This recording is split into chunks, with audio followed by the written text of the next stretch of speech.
నమస్తే, welcome to Avani news network. Ayodhya Rama మందిరం చోరీ, దోపిడీ, రాబరీ ఈ కేసుకు సంబంధించి మనకు ఈ కేసు బయటపడి అందులో చోరీ జరుగుతుందని ప్రపంచానికి తెలిసింది. మీడియాలో వచ్చింది జూన్ 17వ తేదీ. అంటే దాదాపు ఇప్పటికీ ఒక 17 రోజులు అయి ఉంటుంది, 15-16 రోజుల్లో. ఈ ఇన్ని రోజుల్లో బయటపడ్డ తర్వాత కొద్ది లేటుగానైనా సిట్ ఏర్పాటు చేసింది గవర్నమెంట్.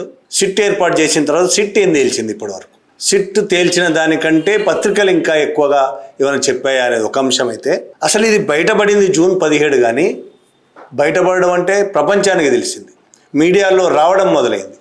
కానీ ఫిబ్రవరిలోనే 4-5 సంవత్సరాల క్రితమే ఇటువంటి వ్యవహారాలు జరుగుతున్నాయని మైపాల్ అనే వ్యక్తి, ఒక చీఫ్ అకౌంటెంట్ బయటపెట్టాడు. చంపత్ రాయ్కి తాను చెప్పానని బహిరంగంగా చెప్తున్నాడు.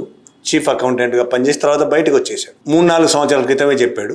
ఆ తర్వాత ఫిబ్రవరి 2026 ఈ ఏడాది ఫిబ్రవరిలోనే ఇది పడ్డాయి. చోరీ సంఘటనలు చాలా బయటపడ్డాయి అనేది. ట్రస్ట్లో జరిగిన అంతర్గత ఆడిట్లో కూడా మే 27న లెక్కల్లో అవకతవకలు ఉన్నాయని మే 27న బయటపడ్డది. ఫిబ్రవరిలో బయటపడ్డది, మేలో మళ్ళీ బయటపడ్డది.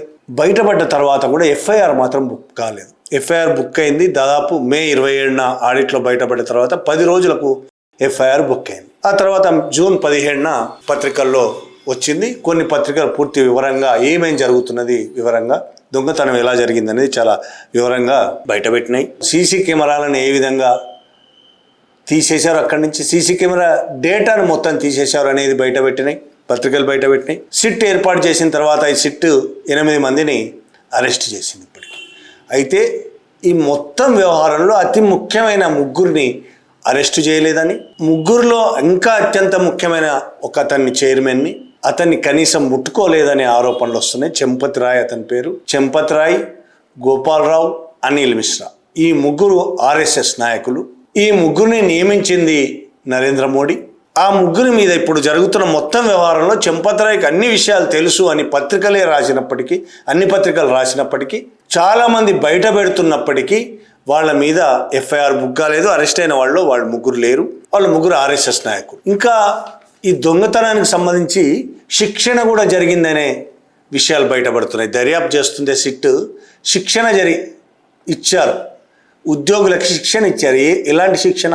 ఎలా దొంగతనం చేయొచ్చు, సీసీటీవీ కెమెరాలకు అందకుండా ఇతరులకు అనుమానం రాకుండా ఎలా దొంగతనం చేయొచ్చు అనే దాని మీద శిక్షణ ఇచ్చినట్టు అరెస్ట్ అయిన ప్రధాన నిందితుడు అవినాష్ శుక్లా స్వయంగా పోలీసుల ముందు ఒప్పుకున్నాడు. తానే శిక్షణ ఇచ్చినట్టు. అంటే శిక్షణ ఇచ్చి మరి ఉద్యోగులకు ఎలా దొంగతనం చేయాలి, ఎలా సీసీటీవీలను అందకుండా దొంగతనం చేయాలి, ఉద్యోగులకు తెలియకుండా, ఇతరులకు తెలియకుండా ఎట్లా దొంగతనం చేయాలి అనే విషయాల మీద శిక్షణ ఇస్తుంటే కూడా ఎవరికి తెలియకుండా ఉంటుంది అనుకోవడం భ్రమ కదా.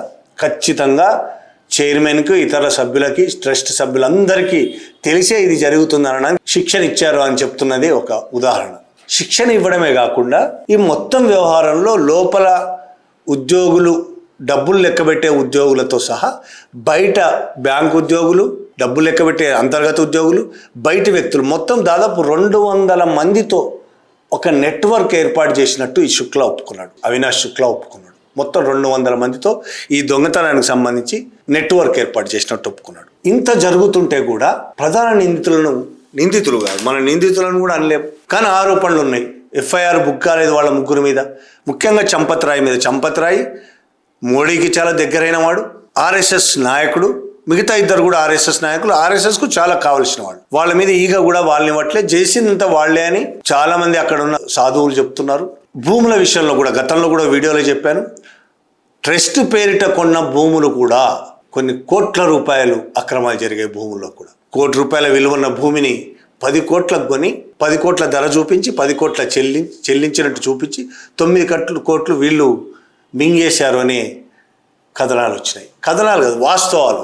డబ్బులు లెక్క పెట్టేటప్పుడు డబ్బులు మింగేయడమే కాకుండా, దాచేయడము, దొంగతనం చేయడమే కాకుండా బంగారము, వజ్రాలు, వెండి ఇట్లాంటివన్నీ దొంగతనం చేశారు అనేది కూడా ఇక్కడ ఆరోపణలు. ఇన్ని వచ్చిన తర్వాత కూడా ఎందుకు వీళ్ళ మీద చర్యలు లేదు, ప్రధాన ట్రస్టీల మీద ఎందుకు చర్యలు లేవు? అటు ఆర్ఎస్ఎస్ ఇటు బీజేపీ నిజంగానే చాలా సీరియస్గా వీళ్ళ గురించి ఆలోచిస్తున్నదా లేదా భయపడుతున్నదా, వీళ్ళ మీద చర్య తీసుకోవడానికి భయపడుతున్నదా?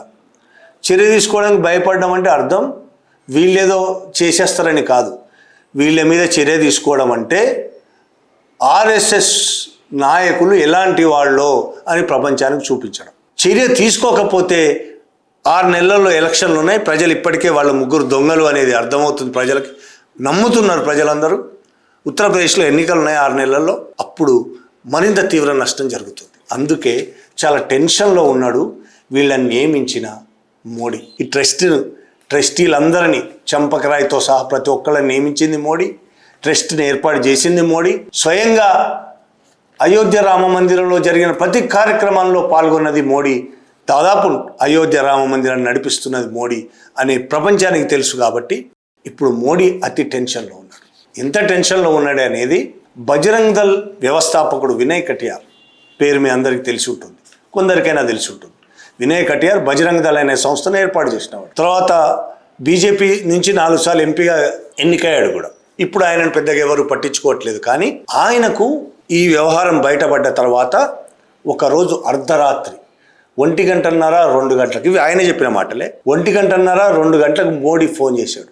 చాలా ఏళ్ళుగా ఆయన కనీసం టచ్లో లేడు మోడీ. ఆయన పట్టించుకోవడం లేదు. ఆయన మొత్తం సైడ్ లైన్ చేశారు, పక్కకు పెట్టేశారు ఆయన.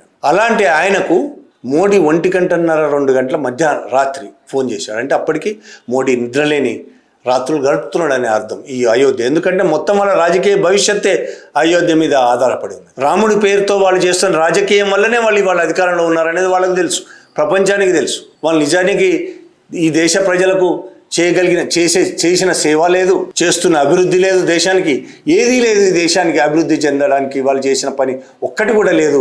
వాళ్ళు గెలుస్తున్నది ఒకే ఒకటి. అంటే ఇంకా చాలా ఉన్నాయి. ఇంతకుముందు చాలాసార్లు చెప్పినట్టు ఓటు చోరీ కావచ్చు, ఇంకా రకరకాల చోరీలు ఉన్నాయి. వీటితో పాటు రామ మందిరం అయోధ్య అనేది వాళ్ళని కాపాడుతుంది. ఈ దేశంలో రాముణ్ణి పూజించే వాళ్ళు లక్షల కోట్ల మంది ఉంటారు. కాబట్టి ఆయన పూజించే వాళ్ళందరూ తమకు ఓట్లేసి తీరుతారని వాళ్ళు నమ్ముతున్నారు. కొంతవరకు నిజం కూడా కావచ్చు. కాబట్టి ఇవాళ రామ మందిరంలో, అయోధ్య రామ మందిరంలో చోరీ ఆర్ఎస్ఎస్ వ్యక్తులే, ముఖ్యమైన నాయకులే ఈ చోరీ చేయడానికి ప్రధాన బాధ్యులు అని తేలితే రేపు ఆర్ఎస్ఎస్ పరిస్థితి ఏంటో కాదు, బీజేపీ ప్రభుత్వ పరిస్థితి ఏమవుతుంది, మోడీ ప్రధానమంత్రిగా మోడీ పరిస్థితి ఏమవుతుంది, ఈ భయం పట్టుకున్నది మోడీ. కాబట్టే అర్ధరాత్రి 1:30, 2 గంటలకు వినయ్ కటియార్కి ఫోన్ చేసి ఏం జరుగుతుంది అయోధ్యలో, ఏంటి పరిస్థితి, నెక్స్ట్ మనం ఏ స్టెప్ వేస్తే బాగుంటుంది, ఏం జరుగుతుంది, వాతావరణం సరిగ్గానే ఉందా, ఈ విధమైన ప్రశ్నలు వేసాడని కటియారే ఏఎన్ఐకి ఇచ్చిన ఇంటర్వ్యూగా చెప్పాడు. और मोदी जी के साथ में संपर्क में है फोन पर इसी मामले में, और यहाँ जब आ गए तो मोदी जी ने कहा रात को 1:30-2 बज गए होंगे रात के, तो उन्होंने कहा कि अरे भाई क्या क्या होगा। लेकिन जब हम यहाँ आ गए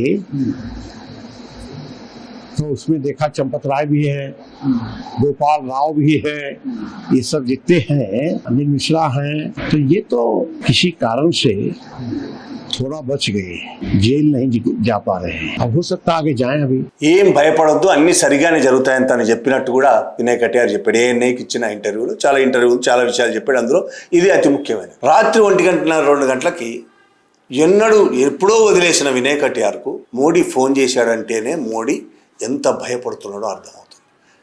పోనీ అంత భయపడ్డవాడు తనకు అత్యంత ఇష్టమైన చంపకరాయిని, మిగతా 2 ఆర్ఎస్ఎస్ నాయకులు గోపాలరావు, అనిల్ మిశ్రాలను, ఆ ముగ్గురు మీద ఎందుకు ఎఫ్ఐఆర్ నమోదు చేయించలేకపోతున్నాడు, ఎందుకు చేయించట్లేదు? వాళ్లను రాజీనామా చేయిస్తున్నాడు కావచ్చు, రాజీనామా చేస్తామని చెప్తున్నారు.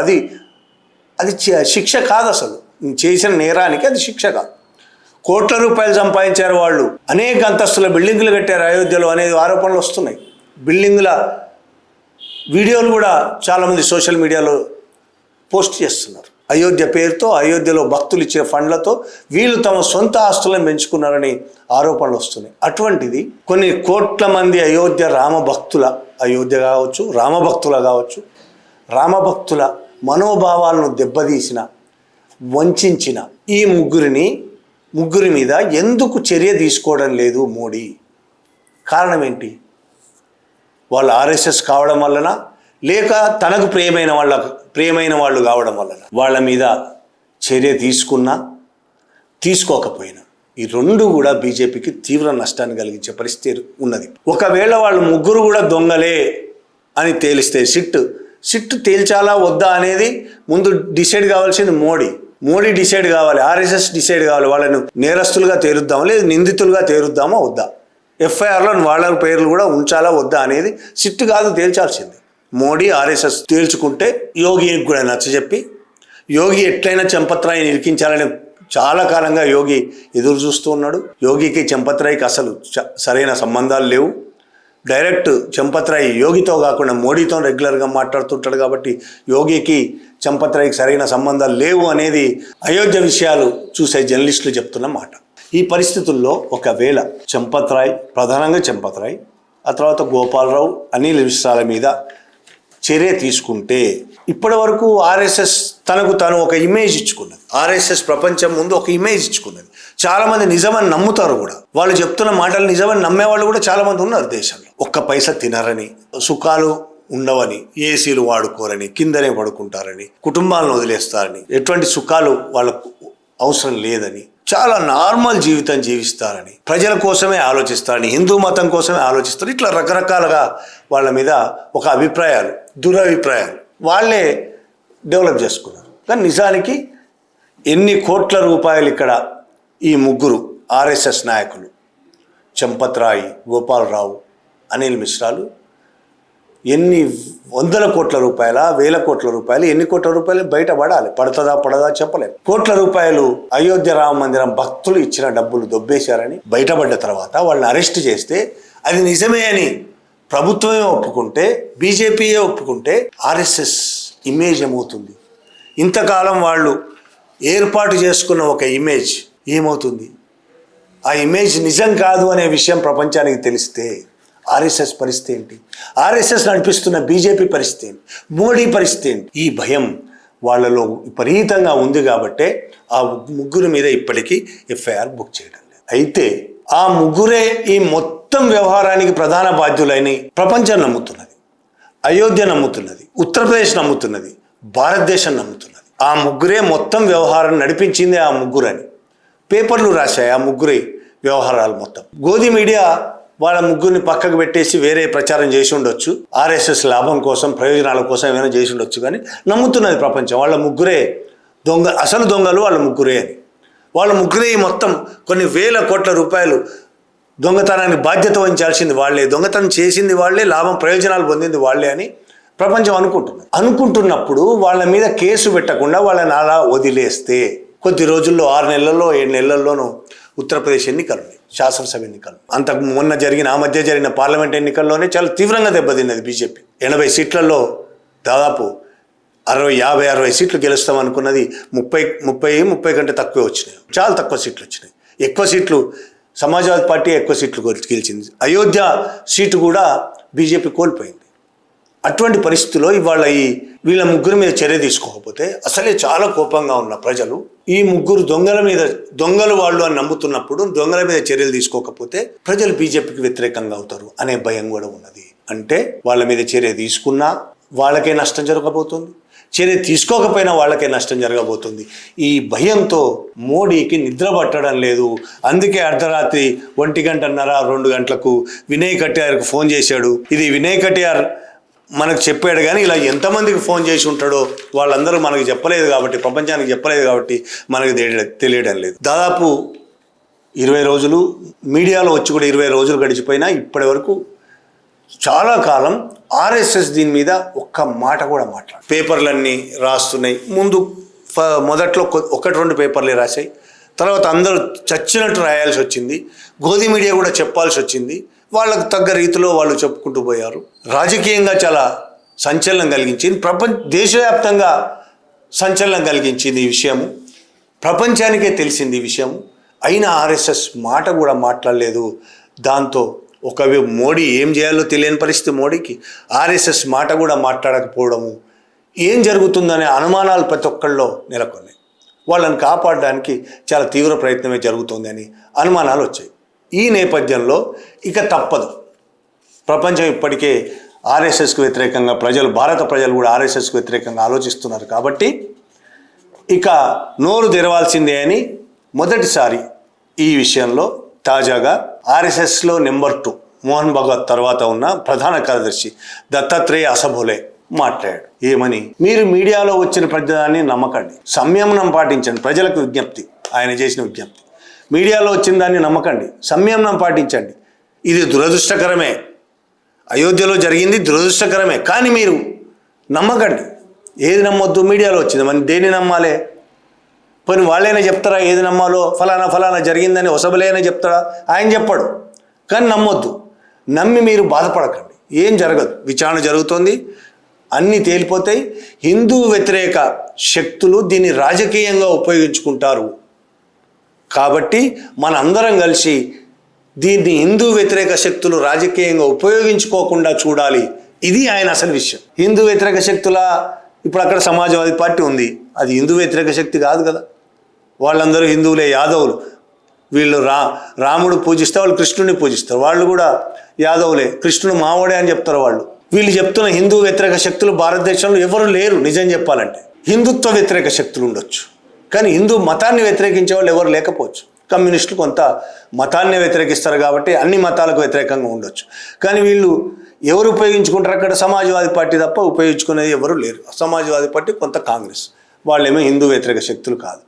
కావాలని మళ్ళీ దీంట్లో నుంచి కూడా రాజకీయంగా ప్రయోజనం పొందడం కోసం ఆర్ఎస్ఎస్ చేస్తున్న ఇంకొక కుట్ర ఇది. దొంగతనం జరుగుతుంది నిజమే, అందరూ దొంగలే, అక్కడ ఆర్ఎస్ఎస్ నాయకులు కూడా దొంగలే, కానీ ఆ విషయం మాట్లాడకండి. మాట్లాడితే అవతల హిందూ వ్యతిరేక శక్తులకు ప్రయోజనం వస్తుంది. నువ్వు దొంగతనం చేయొచ్చు, దోపిడీలు చేయొచ్చు, రేపులు చేయొచ్చు, మర్డర్లు చేయొచ్చు, ఏం చేసినా నోరు మూసుకొని కూర్చోవాలి. ఎందుకంటే అవతలోడికి నువ్వు చేసినా నువ్వు చెప్తే అవతలోడికి లాభం వస్తుంది. ఇది ఒక కుట్ర, నిజాలు బయటికి రాకుండా చేసే కుట్ర ఆర్ఎస్ఎస్ మొదలుపెట్టింది. మొదటిసారి మాట్లాడడమే ఈ కుట్రతో మొదలైంది. ఇంకొక మోడీ ఆ ముగ్గురు మీద చర్యలు తీసుకోకుండా, ఇప్పుడు చర్యలు తీసుకోవాల్సింది మనకు కనబడుతుంది. రాష్ట్ర ప్రభుత్వం వేసిన సిట్టు కావచ్చు, సిట్టు చర్యలు తీసుకోలేదు. ఎలాగో సిట్టు ఫలానా వాళ్ళు ఫలానా చేసింది అని రిపోర్ట్ ఇస్తారు అంతే. పోలీసులు కేసు పెట్టాలి, పోలీసులు రాష్ట్ర ప్రభుత్వమే కేసు పెట్టాల్సింది, రాష్ట్ర ప్రభుత్వమే కావచ్చు. కానీ ఇక్కడ మొత్తం చేయాల్సింది మోడీయే. యోగి మోడీని కాదనో, బీజేపీని కాదనో, ఆర్ఎస్ఎస్ని కాదనో యోగి ఏం చేయలేడు. ఆయన చంపత్రాయ్ అంటే కోపం ఉంటే ఉండొచ్చు కాక, కానీ చేయలేడు. కాబట్టి మోడీ డిసిషన్ తీసుకోవాల్సి ఉన్నది, ఆ ముగ్గురి మీద చర్య తీసుకోవాలా వద్దా. ఆ ముగ్గురిని రక్షించడానికి ఇప్పుడు మోడీ, దత్తాత్రేయ అసబోలే అంటే మోహన్ భగవత్ కూడా ఆర్ఎస్ఎస్, బీజేపీ చాలా తీవ్రంగా శ్రమిస్తున్నారు. ఆ ముగ్గురిని కాపాడుకోవాలి. కానీ వాళ్ళని ముగ్గురిని కాపాడే పేరుతో వీళ్ళు రాముడికి చెడ్డ పేరు తేవడము, రామభక్తులకు మనోభావాలను దెబ్బతీయడం కాదు. దేశంలో అవినీతిని చట్టబద్ధం చేయబోతున్నారు. అవినీతి చేయడం తప్పు కాదు అని చూపించబోతున్నారు. ఆ విధమైన ప్రకటనలు ఆల్రెడీ మొదలైనవి. సోషల్ మీడియాలో కొంతమంది మా హిందువులు, మా హిందూ మా హిందూ దేవాలయం మా హిందువులే దోచుకున్నారు, మీకేంటి నొప్పి, ఇట్లా రాసిన వాళ్ళు ఉన్నారు. మీకేంటి బాధ, మా హిందూ దేవాలయం మా హిందువులే దోచుకున్నారు. ఇంత నీచంగా, ఇంత అసహ్యంగా సోషల్ మీడియాలో రాయడం మొదలుపెట్టారు. ఆ సంఘీ మూక ఇదే పని వాళ్ళకు. ఏదో రకంగా దీన్ని మభ్యపెట్టడం, ప్రజల్ని అసలు విషయం నుంచి పక్కదో పట్టించడం. నిజమే, మా ఇంట్లో నా కొడుకుని నేను కొట్టుకుంటే నీకేం తప్పు, నా భార్యను నేను కొడతా నీకేం తప్పు, నువ్వేవాడు అడగడానికి. ఇది వీళ్ళ భావజాలం. దొంగతనం చేయడం నేరం, దోపిడీ చేయడం నేరం, భార్యను కొట్టడమైనా నేరమే, కొడుకును కొట్టడమైనా నేరమే. మన రాజ్యాంగం ప్రకారం, మన చట్టం ప్రకారం ఇవి నేరాలు. ఆ విషయాలు వాళ్ళకి అర్థం కావట్లేదు. మా దొంగతనం, మా గుడి మేము దొంగతనం చేస్తామంటే అది నేరం. నువ్వు మీ గుడి కాదా, చర్చ మసీదా గుడి సంబంధం కాదు. దొంగతనం చేయడం నీ ఇంట్లో నువ్వు దొంగతనం చేయడం కూడా నేరమే. దొంగతనం చేయడం నేరం. నీ ఇంట్లో నువ్వు దొంగతనం చేస్తే మీ కుటుంబ సభ్యులు నీ మీద కేసు పెడితే దొంగతనం చేశాడని అది నేరం, నిన్ను అరెస్ట్ చేసి జైల్లో పెడతారు. అది కూడా అర్థం కాదు వీళ్ళకు. ఈ ఆర్ఎస్ఎస్ సంఘీ మూక ఇప్పుడు చేస్తున్న ప్రచారం ఇది. ఒకవైపు ఆర్ఎస్ఎస్ నాయకులు చంపత్రాయ్, అనిల్ మిశ్రా, గోపాలరావును రక్షించే ప్రయత్నం, ఇంకొక వైపు వాళ్ళని రక్షిస్తూనే వాళ్ళ దొంగతనాలు కప్పిపెడుతూనే మళ్ళీ ఏం జరగలేదని చెప్పడానికి ఇంకొక ప్రయత్నం చేస్తూ మాది మేమే ఏమైనా చేసుకుంటాము, గూడుపుట అని అదేమైనా. ఈ దేశ ప్రజలు ఇచ్చిన ఫండింగ్ అది. ప్రపంచంలో ఉన్న హిందువులందరూ ఇచ్చిన ఫండింగ్. మరి దానికి హిందువులకనే జవాబు చెప్పాలి కదా నువ్వు. మిగతా మతాల వాళ్ళకి ఎలాగో జవాబు చెప్పవు, వదిలేసాయి. దేశ ప్రజలకు జవాబు చెప్పవు, వదిలేసాయి. హిందూ ప్రజలకైతే జవాబు చెప్పాలి కదా నువ్వేదో ఆర్ఎస్ఎస్ చట్టబద్ధమే, మేము రిజిస్ట్రేషన్ చేసుకోకున్నా చట్టబద్ధమే, మమ్మల్ని అడిగే హక్కు ఎవరికి లేదు, హిందూ మతం రిజిస్ట్రేషన్ అయిందా, ఇటువంటి కథలు చెప్పినట్టు ట్రస్ట్ విషయంలో చెప్పడానికి కుదరదు మీకు. మేము రిజిస్ట్రేషన్ చేసుకోమని ఆర్ఎస్ఎస్ చెప్పినట్టు మేము ఏమైనా చేసుకుంటాం, మా ఇష్టం మా గుడి అని చెప్పడానికి కుదరదు అక్కడ. అది ట్రస్ట్, చట్టబద్ధంగా ఏర్పడే ట్రస్ట్. ప్రధానమంత్రి మోడీ, బీజేపీ నాయకుడు మోడీ కాదు, ప్రధానమంత్రి మోడీ ఏర్పాటు చేసిన ట్రస్ట్ అది. పార్లమెంట్ సాక్షిగా ప్రకటించిన ట్రస్ట్. అందులో దొంగతనం చేసింది ట్రస్టీలు. మీరు ఏర్పాటు చేసిన ట్రస్టీలే, అందరూ ఆర్ఎస్ఎస్ నాయకులే. వాళ్ళ మీద చర్యలు తీసుకోకుండా మీరు ఎంతకాలం మభ్యపెడతారో ఈ దేశాన్ని కానీ ఈ దేశ ప్రజలు. ఇది ఒక విషయమే కావచ్చు, ఈ దేశంలో మీరు చేస్తున్న దురాఘాతాల్లో ఇది కూడా ఒకటి. దేవుని పేరుతో రాజకీయాలు చేస్తూ దేవుణ్ణి కూడా దోచుకోవడం అనేది మీకు మాత్రమే చెల్లింది. Thank you very much.